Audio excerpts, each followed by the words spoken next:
صباحكم فل. تعال احكي لكم موقف لسه حاصل معايا من شويه، وهو ان كان في واحده معرفه كلمتني وقالت لي الحقني العربيه بتاعتي عطلت بيها في الشارع. فرحت لها وببص على العربيه، قلت لها ايه اللي حصل معاكي؟ قالت لي العربيه انا كنت راكناها زي الفل وكانت شغاله وما فيهاش اي مشكله، وجيت دلوقتي بفتح العربيه وبدورها العربيه مش بتشتغل معايا. طيب جيت بفتح العربيه وبحط المفتاح فيها، لقيت ان العربيه فيها كهرباء والكونتاكت منور، بس لما بتيجي تشغل العربيه مفيش صوت المارش بتاعنا، مفيش صوت الكونتاكت، مفيش صوت الدواره بتاعت العربيه.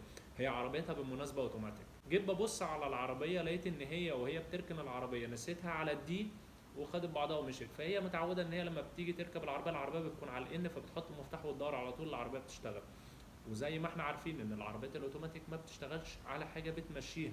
يعني العربيه ما ينفعش تشتغل ولا على الدي ولا على الار، ما ينفعش تشتغل على حاجه بتمشيها. فعشان كده هي لما جت تشغل العربيه لقيت ان العربيه مش بتشتغل معاها. طبعا مجرد ما حطيت العربيه